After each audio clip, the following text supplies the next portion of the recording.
Magandang araw mga kaibigan. Bigyan natin ng reaction, opinion itong post ang balita ngayon. Marcos Jr.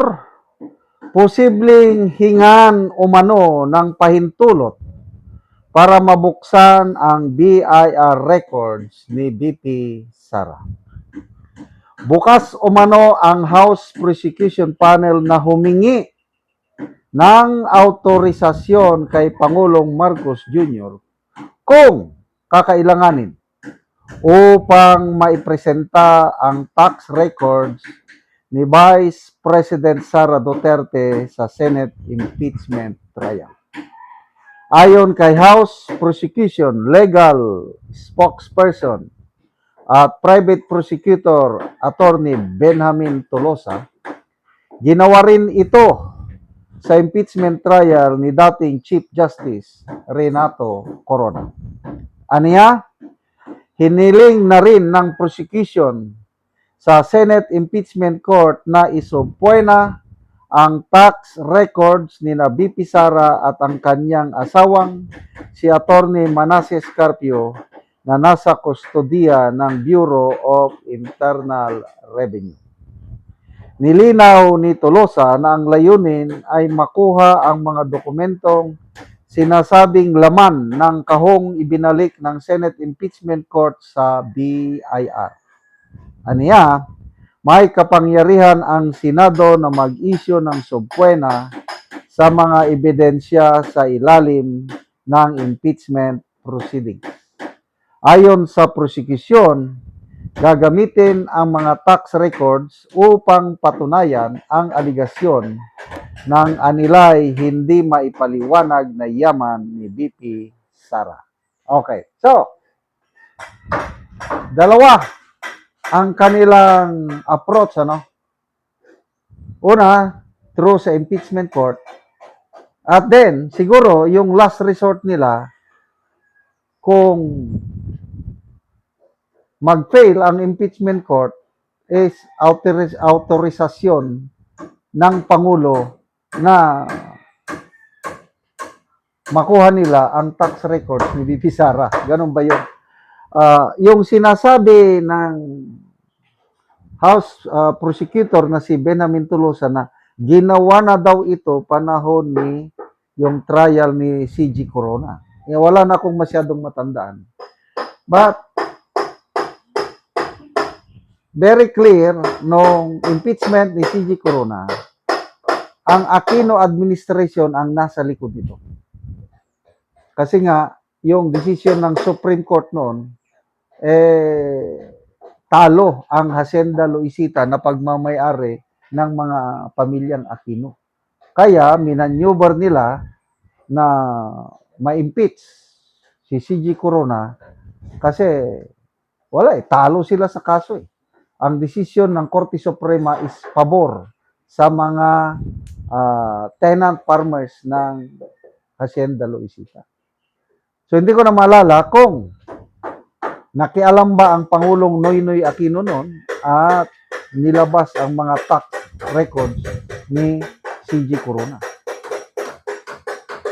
Ngayon, susubukan nila? I don't know. May kapangyarihan bang Pangulo? Siguro dahil ano siya eh?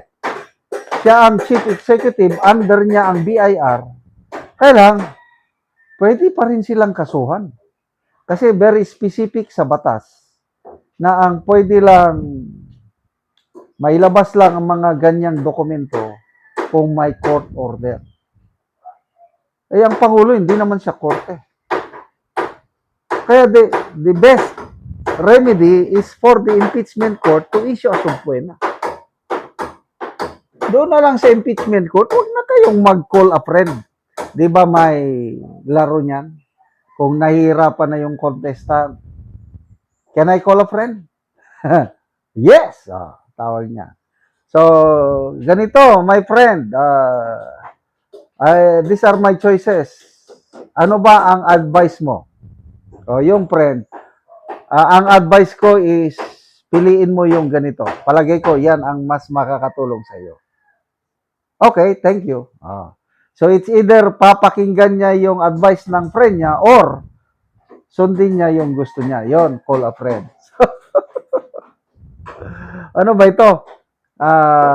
Pag mag-call a friend, kung hingin nila ang tulong ng Malacanang, lalo silang mabubuking na ang lahat ng ito, ang utak sa impeachment case ni BP Sara ay taga-Palasyo. Actually, yan ang sinasabi palagi ni Congressman Edgar Erese na ang utak talaga sa impeachment case ni BP Sara ay ang Palasyo.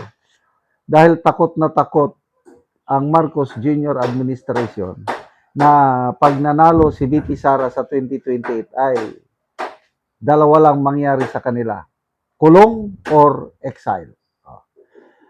So, palagay ko, it's only the impeachment court ang magdidesisyon niya. Walang pakialam ang Pangulo. At pagdating sa panahon, anong boto ng impeachment court, palagay ko, bobotohan nila na ilabas ang tax record. At naipaliwanag na ni Attorney Edward Chico na kahit mailabas daw yung mga tax records ni BP Sara at Attorney Carpio, hindi daw yun sapat para patunayan ang alleged ill-gotten wealth ng mag-asawa. Kulang daw. Dapat ang i-present nila ay mga resibo ba, mga dokumento na, itong building na ito, inyo ito, kailang hindi galing sa inyong yung income, saan nanggaling yung pera, bakit ganito. So, kulang yung tax record.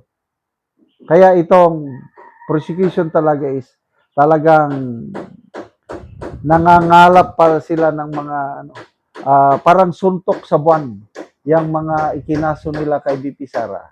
Kaya lang, kahit anong gawin nila, matatalo at matatalo pa rin sila dahil sa threshold ng conviction votes na 60. Hindi nila kayang abutin yan. Salamat mga kaibigan sa inyong pagsubaybay sa channel na ito. Nakakatulong kayo ng malaki sa tribong Talandig ng Bukidnon dahil ang income natin sa channel na ito is namimigay tayo ng libreng yero at pako para makapagpatayo naman sila, ng mas maayos na tirahan. Panoorin nyo ang video na ito.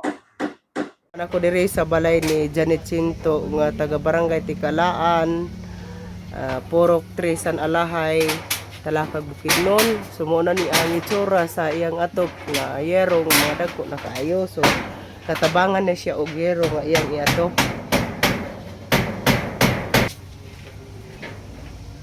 O mao na ni ang yero nga gitabang napulo ka di 8.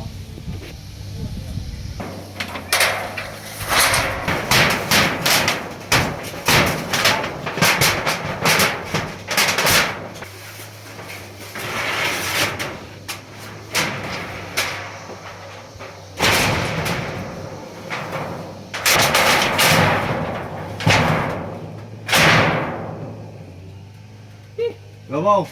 O karon managid sa pag-atop ang ginatabang nga hero, so makita gid nato nga nakaatop na gid sila sa mga hero nga gitabang. Sure sa oras na karon aming kuan nabang aming grasya nga ikuan among sinna daw. Pinakatuig, pulo ka tuig na karon paninisan. Karon pa inani. Salamat kayo. So napulo gid ka tuig, aya pa ka nakapuli og atop. Ang mga tawiri kon trabe, daw na mundre 150 ra ba man tagad to. Oo. Di makapubug palit ng buwan. Isa sa balay. Akong salamat. Kung kuan wala pa ang tabang di pa gid ka katop kay ang adlawan diri kung magmuso 150 lang. So dili na gid ka afford sa yero nga iatop. Oo, so karon nga naanay tabang nakaatop na gid ka. Oo. Oo. So pila na day kabuk imong anak? Pa. Wala pa kay anak. Ito nung palagi. So karon Tunta nga sa banta ni nga kuan mi sa mga kamot. Para man akong bangan ani. So salamat kaayo.